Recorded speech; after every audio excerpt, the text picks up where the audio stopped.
Good afternoon and good evening, everyone. Myself, Dr. Santosh, on behalf of Sai Society of Rural Healthcare and Rehabilitation, I welcome you all for today's webinar titled Replantation of Wrist and Hand. This webinar will be for around 45 to 50 minutes, and at the end of presentation, there will be a question and answer session. If you have any question, you can write your registration number in the box, in the chat box, so that you will be unmuted and then you can ask your question. It is told to me that there are many students registered for this webinar. So it's a good chance for them to learn this topic, because usually this topic you will not get during your graduation curriculum. So thank you so much and wish you all the best. Now it is my pleasure to introduce our speaker, Dr. Arwa Jarwala, a renowned otist and certified hand therapist from USA. At present, she is working in a trauma hospital in Dubai.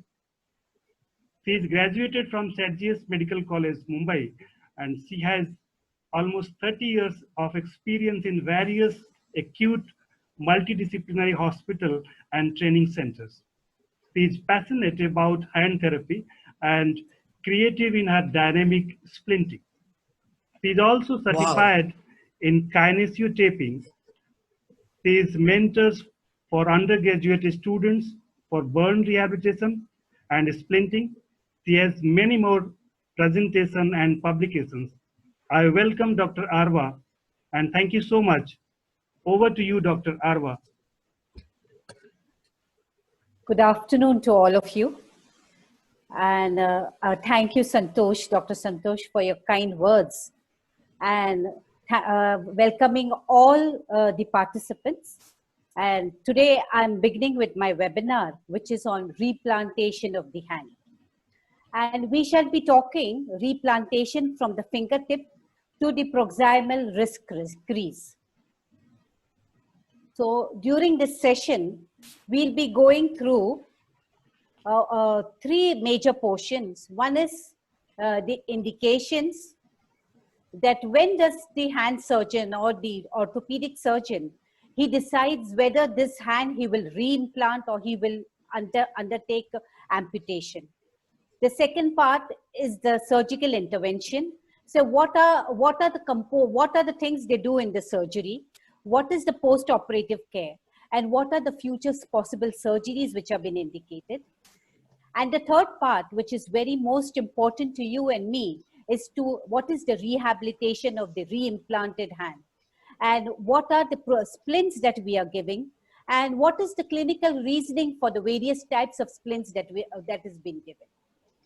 So as we move on through our lecture, first we will be defining what is reimplantation. Replantation is nothing but the reattachment of the part that is completely separated from the body part. Okay, but in some cases, the body part may not be completely separated. So in that, it is revascularization. So what is revascularization? That the part has been incompletely amputated, but requires a repair of vessel for its survival. It is not only the repair of the vessel, but even the bone and the muscles might need a repair. So moving on to the next, what is the etiology? As you all know that this is a very, very, very mutilating injury. So the incidence also has to be a great incident. So usually the etiology is ballistic injuries, blast injuries. Okay. Recently we heard in the Beirut blast, there is a lot of hand injuries. Then globally across the world, firearm and motor vehicular injuries are the most one. And we are in the industrial evolved world. So most of our machines are very automatic, and working with these automatic injuries, automatic machine gives these devastating injuries. So moving on ahead, when this patient comes to the emergency, the hand surgeon or the orthopedic surgeon or the plastic surgeon is being called in.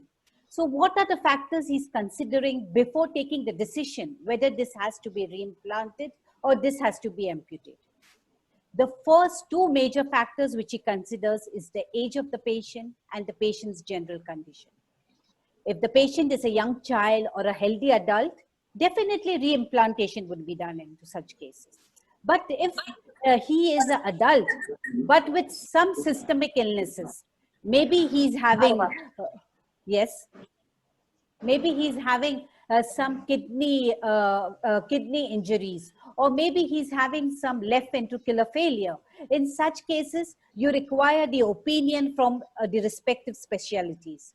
Or if it is an adult or elderly adult with chronic conditions, maybe perivascular disease or uncontrolled diabetes, then reimplantation would not be undertaken. The surgeon would consider many other factors.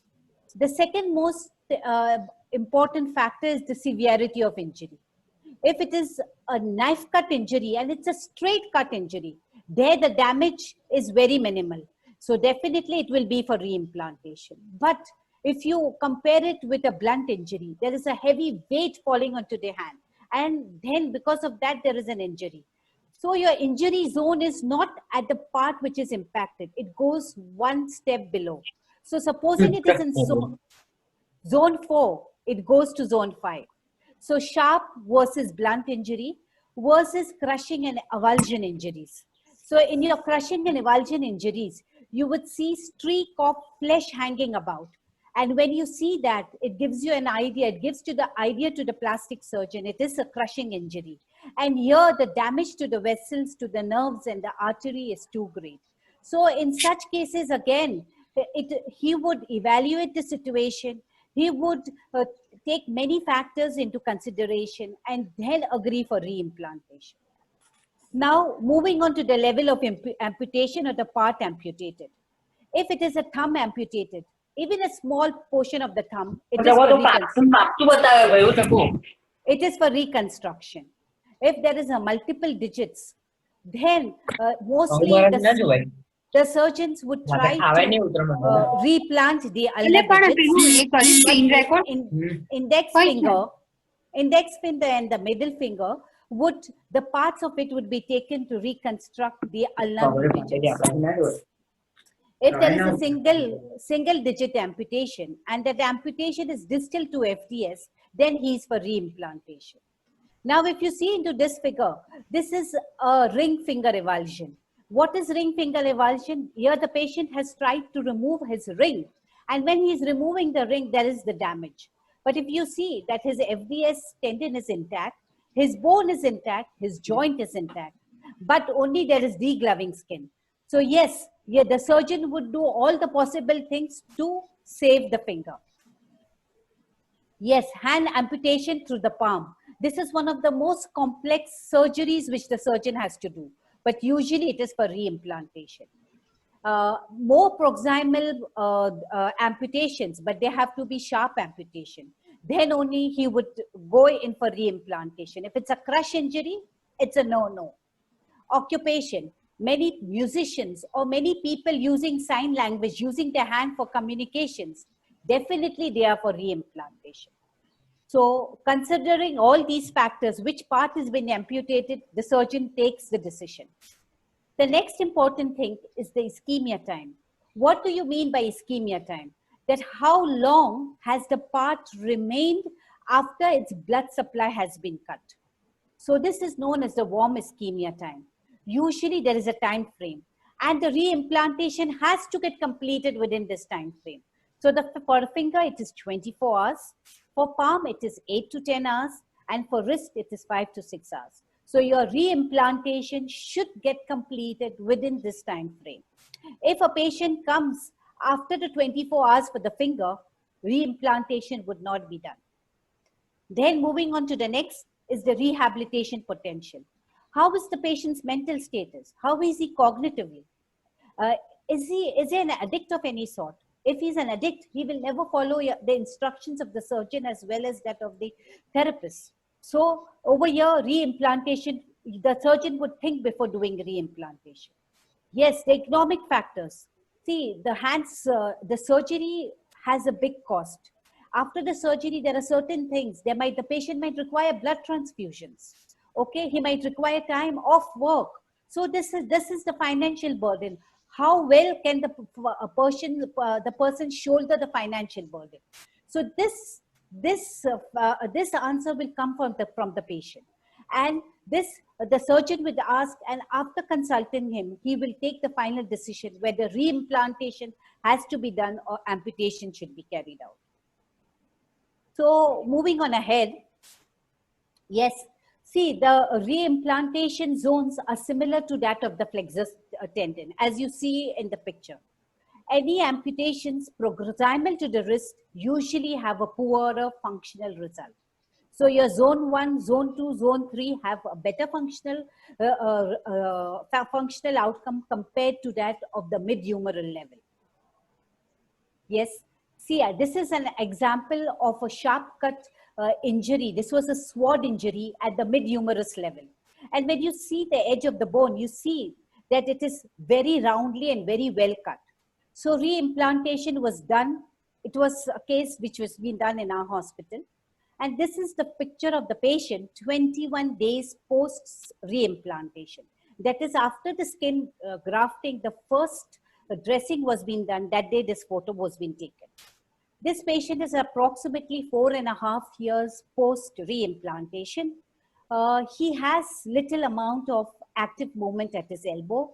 That is from 40 degrees to 75 degrees. He has 10 degrees of pronation supination, but he has no movement at his wrist, fingers, and thumb. This patient was working as a taxi driver, and he continues to work as a taxi driver. And whenever he comes to meet us, he is happy with his hand. He has no complaints of the replanted hand. See, this is a case of a ring avulsion injury. And there are the dorsal view and the volar view. When you see the dorsal and the volar view, the tendons are intact. There is only degloving injury of the skin. But when you see the third picture, you see that there is a malate deformity. So now, besides doing the skin, at the time of the surgery, the doctor would look into the extensor tendon, and if needed, the necessary steps would be taken. So what are the contraindications for reimplantations? Indications are many, but what are the contraindications? One of the major thing, what I told you, the etiology is a great etiology. You have a blast injury, you have a motor vehicular injury. So now here there is, maybe the patient has a trauma. So you need to rule out not only this trauma, he might be having associated trauma. If the patient is having a spinal injury, and if he's having a cervical spine injury and a complete cord lesion, now if this patient is supposed to be a quadriplegic, in such cases, if you would do replantation, there is no need to do replantation in such case. So this is one of the contraindications. There might be many such critical medical conditions which might be contraindicated for replantation. The second case, as you see in this photograph, that this is an amputated part below elbow. But within below elbow, this part, you see that there are two other fractures. One is the proximal phalanx of the ring and the little finger, and the second is the distal radius fracture. Now, if you do reimplantation in such a mangled part, again, your results will not be that good. So this again has been contraindicated for reimplantation. In patients who have a prolonged ischemia, again, because with prolonged ischemia, there is a chances of infection of great contamination. So this patient is not for replantation. So before moving to the next one, the second important T which the surgeon considers is how was this part being transported? How was the amputated part being transported? Always remember, you and me need to know this. Why? Because we can educate our patient. So any amputated part, it has to be kept on the clean sterile gauze, which is moistened. It is only moistened, means water has to be, the solution has to be sprinkled on it. Maybe it is a ringer-lactate solution or the normal saline solution. And this part is wrapped into that gauze. If you do not have sterile gauze, then any clean cotton cloth could be used. After the part is wrapped into it, it is sealed into a plastic bag, which has been shown here. And then this sealed plastic bag is put into another big plastic bag containing ice cubes. And then that plastic bag is also sealed. Remember, the temperature has to be maintained between 4 degrees to 10 degrees centigrade. If the part has been transported taking these precautions, it would be replanted. Now, after the surgeon has taken the decision whether this has to be replanted or amputated, he will have a meeting with the patient and the family. And he will explain all in detail the pros and cons of replantation versus amputation. What is the success rate if replantation happens? What is the anticipated function the patient would get? With that function, what is his occupation? Will he be able to go back to his occupation? If amputation is being carried out, what is the time period that he will be well? After that, what is the type of prosthesis that he will need? Will the prosthesis will be matched to the functional capabilities? So everything has to be discussed in the detail. And now the patient's decision, the patient is asked for the decision. But even the surgeon would tell that this is his opinion. He is in the favor of replantation and he wants to do a replantation. And then if the patient gives his decision in the favor with that of the surgeon, then the surgeon goes ahead with replantation. So with this, I finish with my first part, that is the indications. Now we are moving to the second important part, that is the surgical intervention. And we as therapists, we are involved in rehabilitation. So why do we need to know the surgical? What are the surgeons doing? Why do we need to know? Yes, we need to know because we need to plan a rehab program accordingly. So that's the reason I'm discussing with you the surgical intervention. Now the patient will be in the emergency. So when the patient is in the emergency, the patient they are trying to stabilize the patient. So the necessary lab works are being done. The IV fluids are being started. X-ray of both the injured and the amputated limb is being done. And what all is necessary in the emergency will be done. Now the stump and the proximal stump and the amputated part, both are being prepared. So in that preparation, they will do debridement. And when they're doing debridement, it is not only of the soft tissues, but even bone minimal debridement is being done. So usually in digit, they try to shorten the bone by 0.5 to 1 centimeters. And if in wrist and forearm, it is 2.5 centimeters. So during your rehabilitation phase, if your patient finds that the replanted part is shorter, they might ask you this question. So you should be knowing why this digit is shorter. Okay. So similarly, the proximal stump also would be debrided. Supposing you have an injury in zone 4 and zone 5, they might even do a carpal tunnel decompression along with the debridements and even fasciotomy. Why? Because after the replanted hand will be very edematous. So you want to avoid the patient developing carpal tunnel syndrome. Yes, so this is a picture of the preparation of the stump where they have tagged all the structures by putting the needles into it. Yes. Now see, I wanted to show you an example of the avulsed hand. So you see that there is a volar view and there is a dorsal view, and in both the views there is a streak of flesh hanging. This streak of flesh hanging, into the surgeon's language, is known as the red streak sign or the Chinese sign. So all these hanging tissues have to be debrided, have to be cut off. Now this patient even has, if you see the third picture, he even had a brachial artery injury, but it was quite proximal. So, and this could easily be repaired. And the last pictures of all the x-rays which have been taken to rule out that there is nothing wrong at the elbow besides the brachial artery tear. So in debridements, after the cleaning up, they would even do the wound cultures and antibiotics would be done. Always remember, if you are a hand therapist, most of the places hand therapists undergo many associated certifications also. So if you are a wound managed certified therapist, again with your hand therapy, the first dressing will be done by the surgeon, but the later on the dressings will be done by you. So for the first 15 days, it will be moist dressing. Later on, even after the reimplantation has been done, and if the wound has infection or is excreting a lot of fluid, the surgeon would subsequently take the patient back again into the OT and would do vacuum assisted cleaning or negative pressure wound therapy. So now moving on to the vascular reconstruction. So debridement has been done, and now the vascular reconstruction has been done. See, in cases where there is prolonged ischemia time, maybe for your finger it was 24 hours, the ischemia time frame. But supposing the patient has, you have crossed 22 hours. So when you are at the end of your ischemia time, first the artery will be repaired. If you have a little bit longer period, more time left, then first your bony fixation would be done. So here in this picture, you see that there is a catheter, there is a plastic catheter being put here. So this end is connected to the artery, and this end of the plastic catheter is also being connected to the artery. This is known as arterial shunting. They do this to find out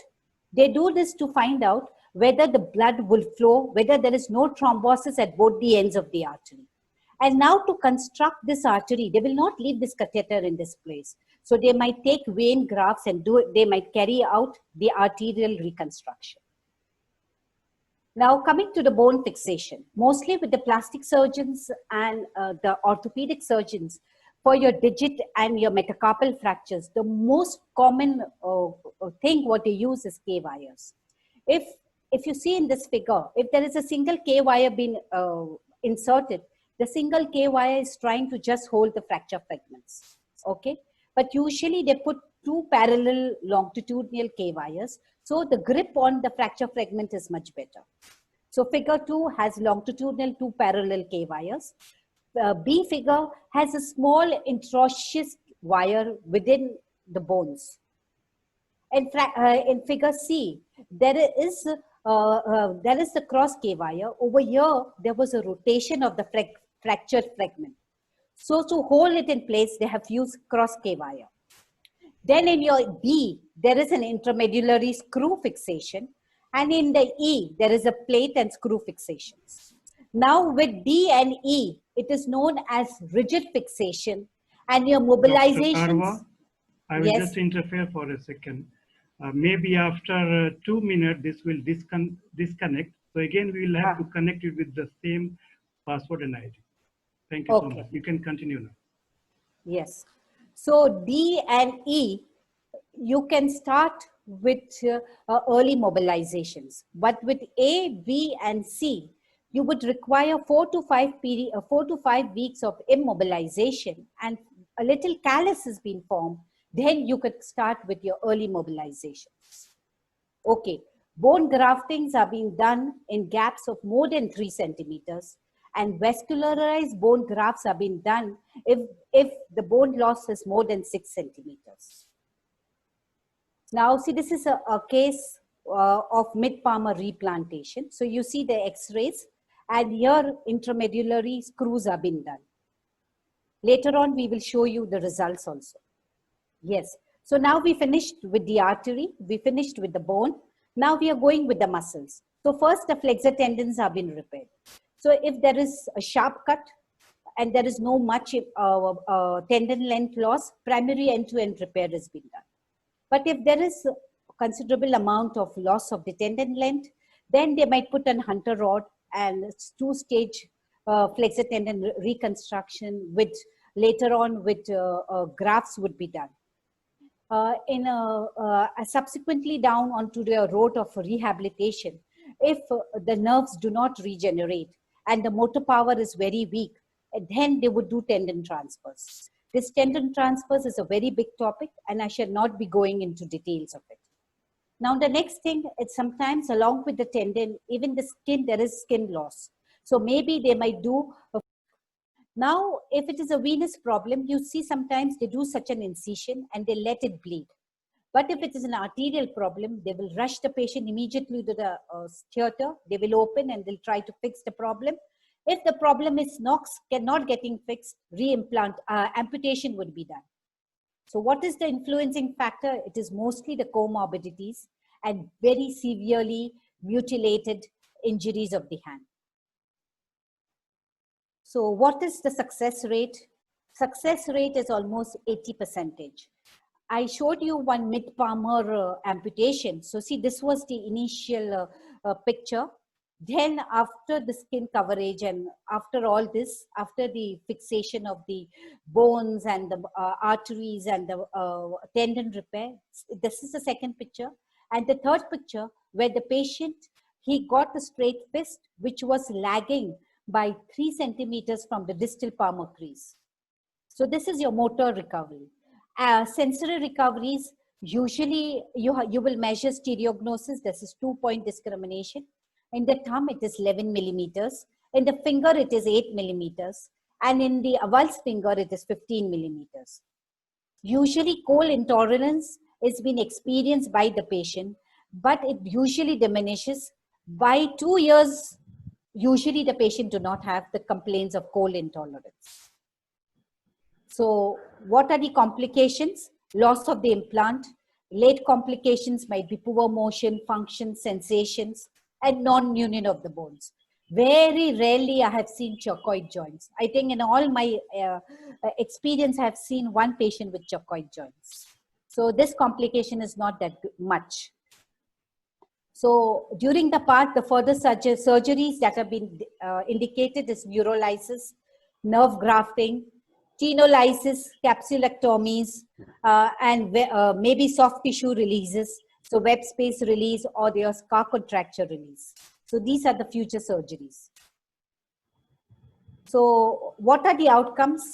Success is not measured by the survival of the reimplanted tissue, but by the extent of return of useful function.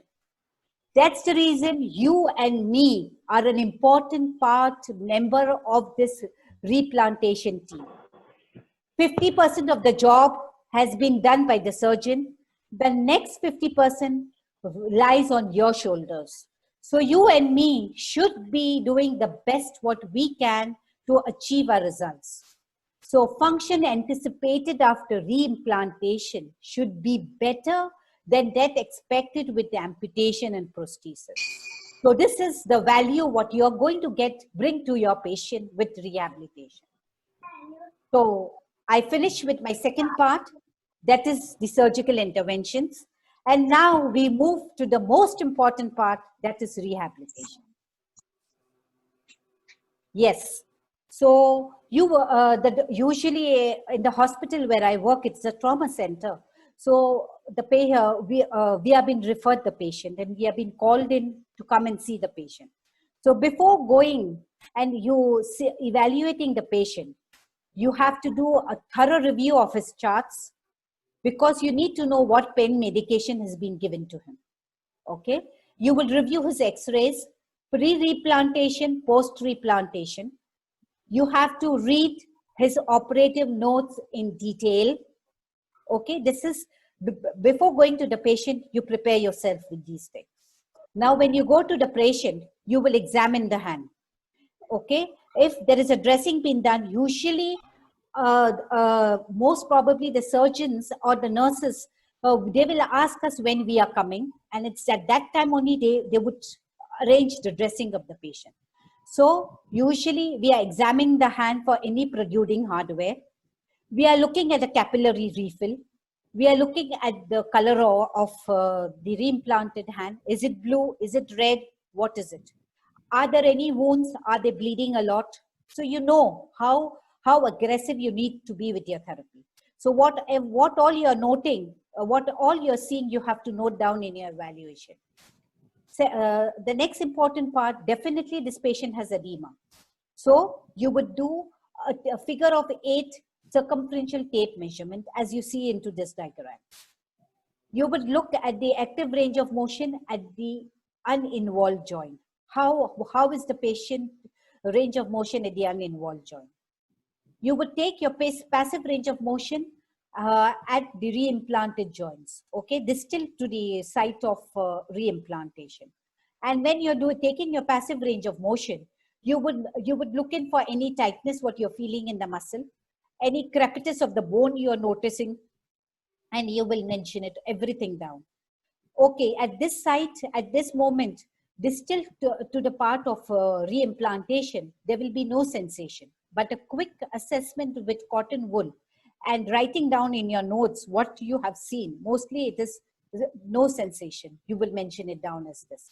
So the initial evaluation is a very quick and a very simple one. But remember, later on, it won't be the same. You have to record everything in details and your skills will come into picture.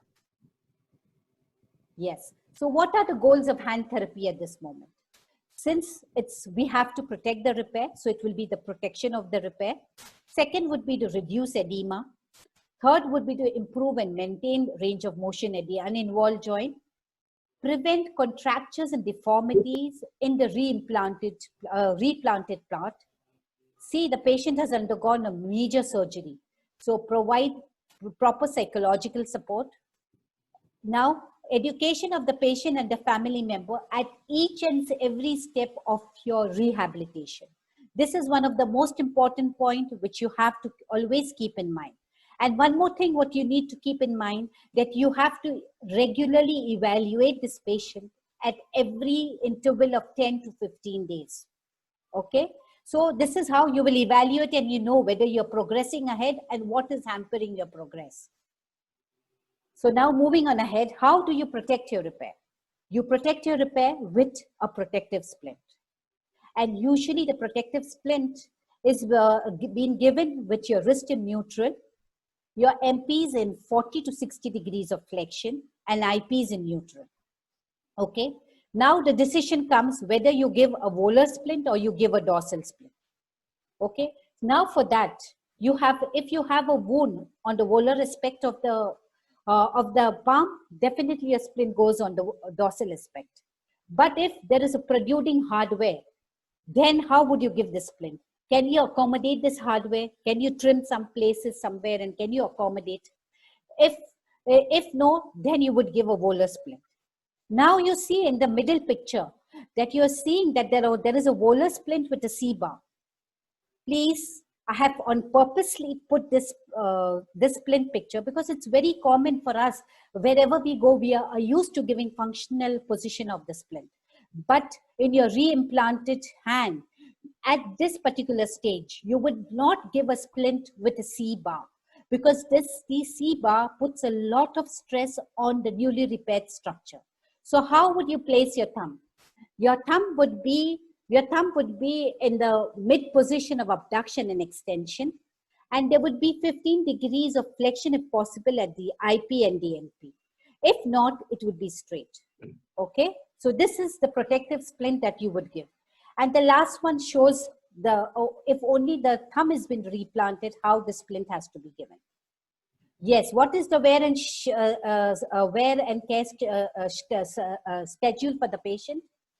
The patient has to wear it 24 hours for 6 weeks.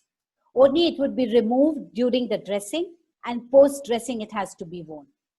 How to take care of the splints? What are the general instructions we are giving with the other splints have to be given near to the patient.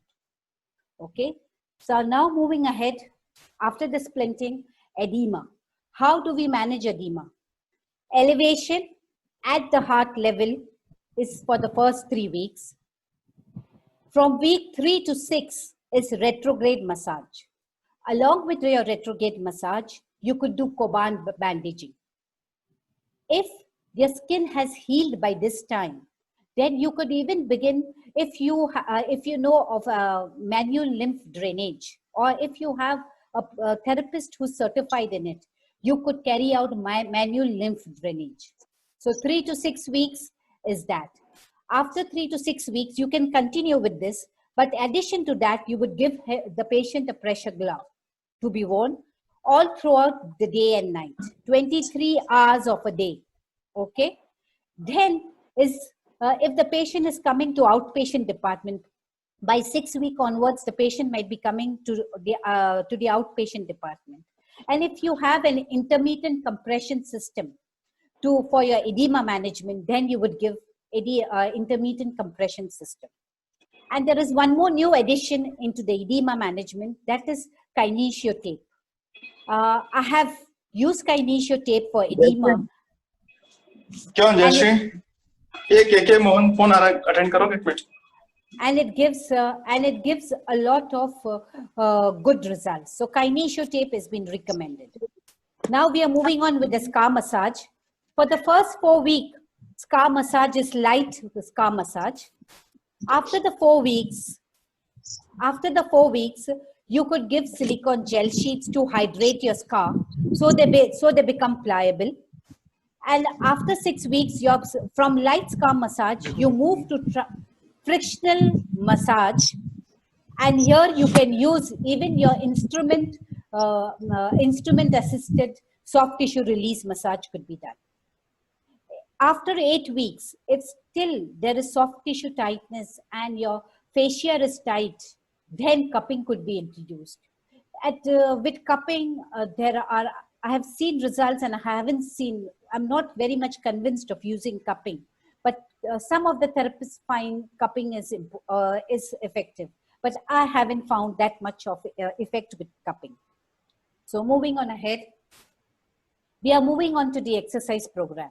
So you have to maintain active range of motion at the uninvolved joint. So your wand exercises, your dowel exercises should be given. Initially, post-traumatically, these patients will be managed with very strong painkillers.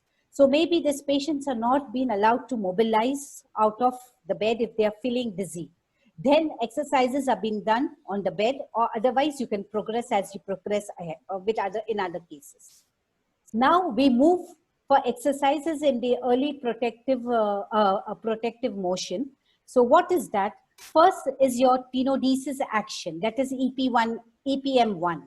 So you take your wrist into flexion. As you take your wrist, this exercises will be done with your splint on.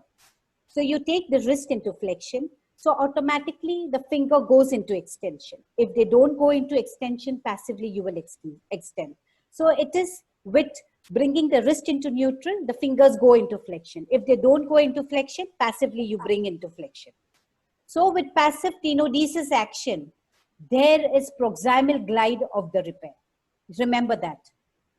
Now the second EPM2 is the intrinsic minus position and the intrinsic plus position. So your wrist is in neutral, your MPs are brought into extension, and then your fingers are flexed in. And the same way, your wrist is in neutral, fingers, MPs are brought into flexion, and your IPs are extended. This is your intrinsic minus and your intrinsic plus position. Now, when you move on to the third, if you have little bit of, again here, you would ask the patient in the intrinsic minus position to flex the fingers, and in the intrinsic plus position to extend the fingers. So little bit of active motion, if the patient is able to do, comes into picture. So when I'm mentioning you EPM1, it is tenodesis. EPM2 is intrinsic minus and intrinsic plus. EPM2A is nothing else but your little bit active motion in intrinsic minus and intrinsic plus position. So what does this intrinsic minus and plus do? It brings about the differential gliding between your FDS and FDP. Yes, now moving on with the hand reimplantation therapy for reimplanted parts. So I'm talking about digital reimplantation, that is zone 1, 2, 3. So it's up till your carpal tunnel. Okay, it goes up till your carpal tunnel. Yes, so what is it? You will be called in by day 4 to 10. So you would make your protective splint. And if wound care is under your jurisdiction, you will begin with wound care, and you will start before doing EPM1, you would carry out passive range of motion to all the joints, individual joints at the replanted part. And then you will begin with EPM1 and active range of motion of the non-involved joint. Now from day 10 to 14, EPM1, whatever you're doing, you will continue, but you will begin with place and hold exercises in EPM1. Okay. Now day 14 to 21, you begin with your EPM2, that is intrinsic minus and intrinsic plus. At times, If the patient, there is not much, if you see some resistance, then it is active EPM2. If not, it is passive EPM2. So week 3 and 4, it is EPM1, place and hold, EPM2, and all the other things associated with it. So from week 4 to 5, so if it is your digital reimplantation, your wrist is free. So in that case, you would begin with active and passive range of motion of wrist. Okay, so EPM passive range of motion, EPM1 place hold, EPM2 active and passive range of motion. From week 5 and 6, you will introduce composite wrist movements with finger flexion and extension actively, whatever is possible. Week 6, your protective splint gets discontinued, and you encourage active range of motion, means you're blocking exercises as each and every joint. Okay, and maybe here you can start giving your corrective splints. Maybe they are static serial splints or dynamic splints. Later on, I shall be discussing with you what type of splints to be given. And light functional activities begin. Week 8 plus, you begin with your light strengthening exercises, and week 10 onwards is the work simulation exercises, and week 12 plus goes work hardening exercises. So this is your a pathway for digital reimplantation. Now for your hand reimplantation, you will not be called on the day between 3 to 5. You would be called between 7 to 14 days once your anticoagulants are being stopped. Now here, maybe there is wrist fixation. So you would begin with EPM2 exercises, passive EPM2 exercises. Day 14 to 15, EPM2 and place and hold exercises. Week 4 to 5, you would continue with that.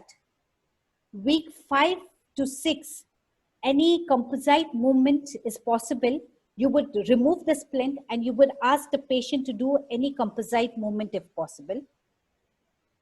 Week 6 onwards, splint is discontinued. Active and passive range of motion at the wrist with composite movement at the finger begins.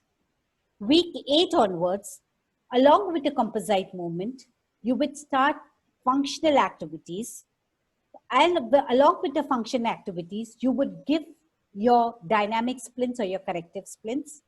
And week 10 onwards, you would start giving the patient strengthening exercises, and later on, subsequently, as the patient progress, work simulation and work hardening. So this was with your digits and this. In case of thumb replantation, again, you would be called between day 4 and 10. Okay, so first you would start with your passive exercises of the CMC joint. If you experience any resistance, then you would move with active range of motion of the CMC joint. Okay, from day 10 to 14, along with the above, you would begin with passive range of motion of the metacarpal and the IP in the protective position, that means within the splint. 14 to 21 days, you begin with active range of motion at your digits. Week 4 to 5, active and passive range of motion of the wrist.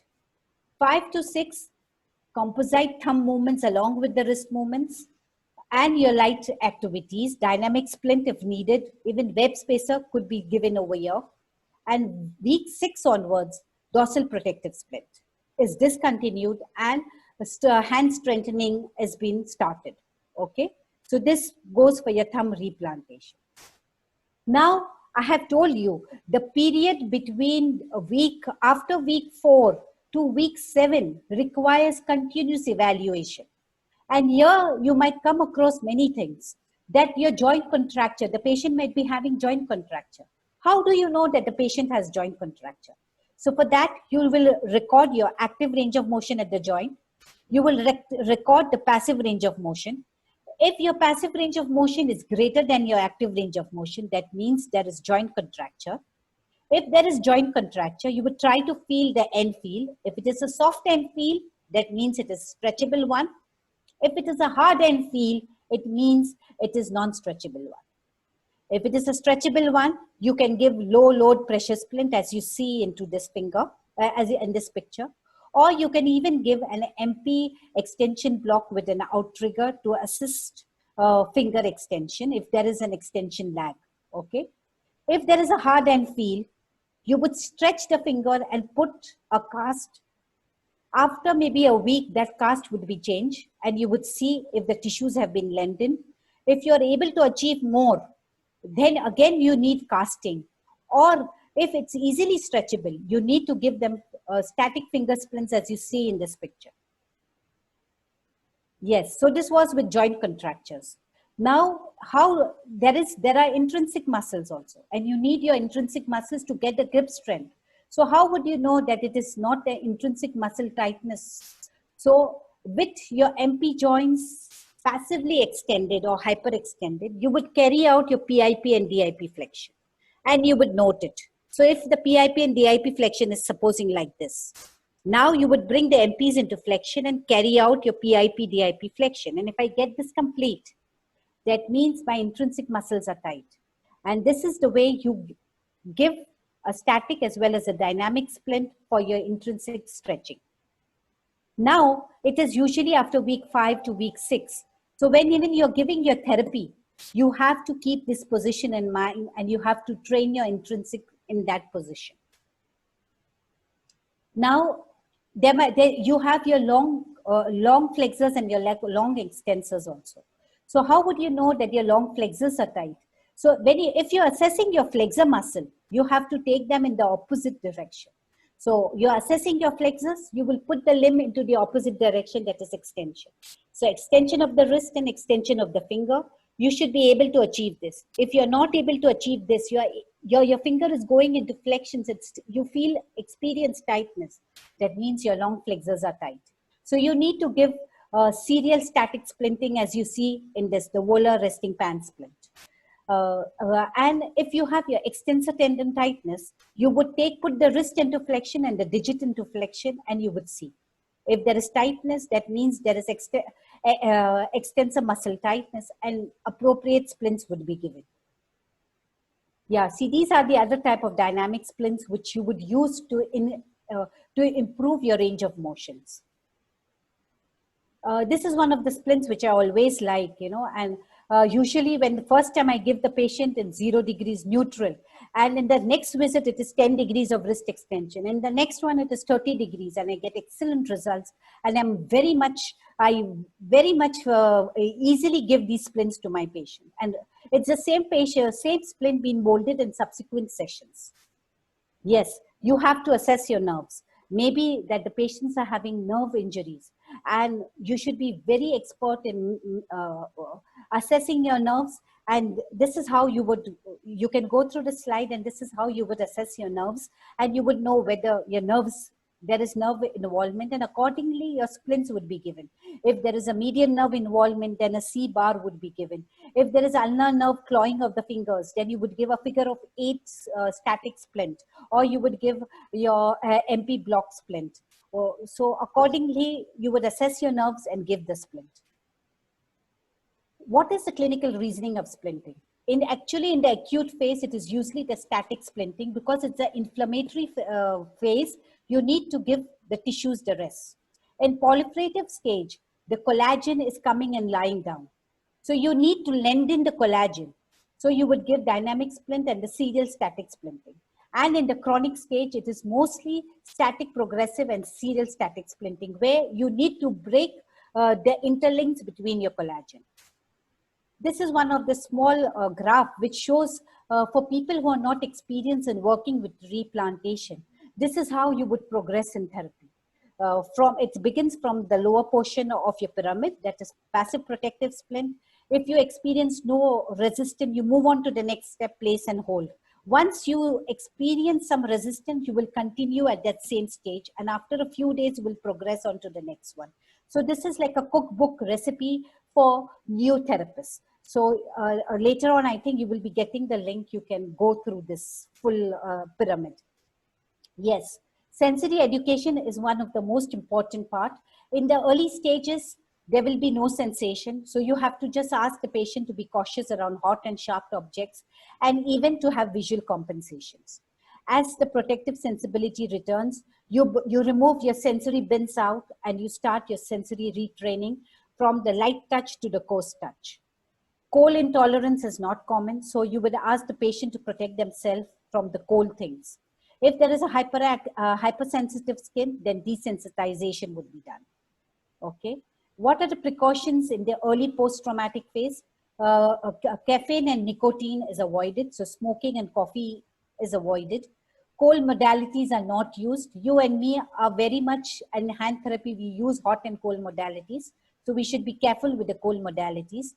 Whirlpool is very effective, but avoided because it brings about edema. Mild heat modalities could be used after 8 weeks, but that also with extreme care. Contrast bath can be used after 6 weeks, but that also with extreme care. These are the second surgeries, which I told you, I have already mentioned to you, so I'm just rushing. Accordingly to the second surgeries, you would carry out your rehabilitation. And the final evaluation of the functional result, that you will record your range of motion, that is the passive range of motion and the active range of motion. You would record your grip strength, your pinch and the 3-jaw chuck. You would measure your sensory returns with the Simmons-Weinstein monofilament. Yes, you would do some functional outcome scales like the DASH, that is the disability of the arm and shoulder hand, and maybe the Michigan hand outcome scale. Since these patients have to go to the work back, if you have somebody to do the work tolerance screening, or you would do a quick work tolerance screening, and body mechanics to be assessed, because usually people develop wrong habits during this phase of rehabilitation. So you have to look into the body mechanics. So I have finished with the rehab part. It was a very, very vast topic, and I tried to compile it and make it as short as possible. But this is one of the case study. You see this, the patient had a wrist reimplantation done at the wrist level. So it was the initial protective splint that we had given him.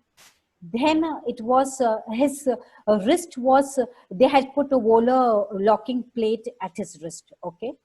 So at week 6, when his protective splint got discontinued, we gave him this volar resting span splint. And eventually it was been remolded. It went up to 30 degrees of wrist extension. And during this time, the patient got little bit of his intrinsic motion. He got little bit of his digit flexions.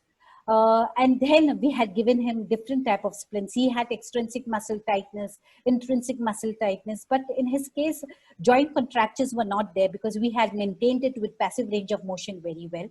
So in total, I have given him 6 or 7 splints. And in the end, the last thing, what you see, that he's able to lift this square-shaped pegs up till the 6th peg. And this patient was a police officer, and he's back as a police officer. And today it is approximately 2 years post reimplantation. Initially, he had a difficult cold intolerance, but now when he comes to us, he doesn't have any cold intolerance. And he has sensations also into his fingers. So with this, I end my presentation. And thank you all for being a part of it and listening to me so patiently. Thank you very, very much. Thank you, Dr. Arwa, for your wonderful presentation. Now the session is open for questions. If you have any questions, please go ahead. Yeah, Santosh, this is Deepak here. Yeah. Yeah, can you hear me? Yes, yes. You can go ahead. Yes, we can. Yeah, madam, this is a very wonderful lecture. I'm Dr. Deepak Ganjiwale. I'm working in Gujarat, Anand. And I have a question regarding sensory re-education. Yes. In most of the cases I have seen, there is injury at the zone 5 or 2. Zone That 5 time, or zone 2? Yeah, it is very difficult to find out how we can calculate the sensory re-educations or sensory regeneration. See, Deepak, usually sensory recovery takes a long time. So always remember, first it is the protective sensation which comes back.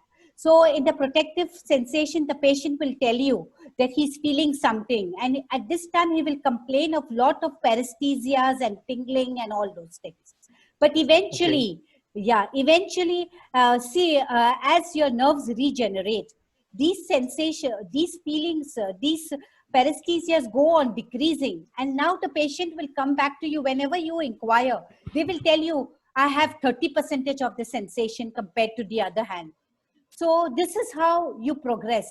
And usually you have to ask the patient to take part in all the functional activities. So this gives them a sensory feedback. You know how we carry out a sensory re-educations. We give them different sensations with eye open and eye closed, right? Okay, yeah. So the same way you have to carry out your sensory rehabilitation.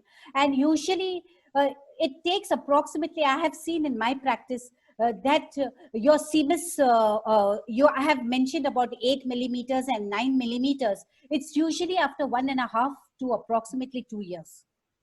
Okay, right. Okay. Yes. Fine. Thank you, Dr. Right. Deepak. Yeah, Now thank you, Santosh. Yeah, thank you, ma'am. Any other question?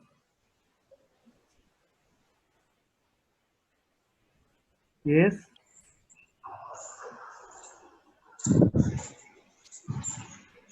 Any other Hello. question? Yeah. Hello. Yeah, go ahead. Hello. You are audible. Hello, ma'am. Yeah. This side Manish. Actually, I'm working in Burns and Plastic Department in AIMS Trauma Center. So we are Yes. very new to this because we have never got any these cases. But we are seeing a reimplantation. Almost we have seen 8 to 10. But the problem, whatever we face, we get these patients from most of the rural background, and we always have a problem in splinting. Once we give them splint, they come back after so long time and all. And also, so what can be done regarding splinting? What you told, like I went to give dorsal splint, I went to give volar splint. Shall we have any clear criteria that in this condition we should give the volar splint, in this like a dorsal splint? And also regarding thumb, it is is it this is fixed criteria that we have to give this? Because sometimes maybe we have to talk to surgeon also, because there is tendon excursion also, whether how much this graft he has taken, how much tendon will excursion will be following surgery. So can you suggest something on that, ma'am? Yes, Manish. See, first and Yeah, ma'am. foremost, whatever rehab program you are designing for your patient, you have to discuss it with your surgeon and then only do it. See, many times there are surgeons I have seen that when they are doing tendon repair, they have done two-core suturing, and some I have even seen surgeons who are doing 6-core suturing. So now, Yeah, if ma'am. there is a 2-core suturing, he will be very, very protective about his repair. He doesn't want his repair to tear. So it will be a very rigid program which he wants it. But if it is a 6-core suturing, he will, in fact, he will not ask you to immobilize the wrist. Only he wants the fingers to be immobilized, right? But Yeah, ma'am. Yeah. whatever program you make, it has to be in consensus with your surgeon who has operated, right? First and foremost, that comes into the picture. Second, whether a volar or a dorsal splint. See, there are many factors to be considered into it. And many times, especially with the wound, these patients are having very big wounds. So usually dorsal splints have been preferred in the early post-traumatic stage.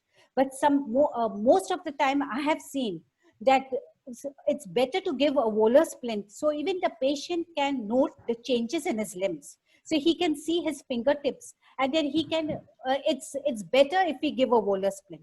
But most of my surgeons, before making a splint, I consult at a problem that surgeons, if you know all these things, you are more confident in talking with the surgeons. And then if the surgeon sees that you have a great knowledge, they will appreciate you, and they themselves will share with you many things. So for your better rehabilitation, it's better that we know all these things. Thank you so much. Any other question? Okay, at last I will have one more question. related to thumb position. You Yes, mentioned tell me. that traditionally we used to keep the thumb in functional position, but here you are avoiding to keep it in functional position. So may I know what is the reason and how we come close to the functional part of the hand? Because ultimately our role is to make the hand functionally. Most probably, even in cases of thumb, why C bar is not being put?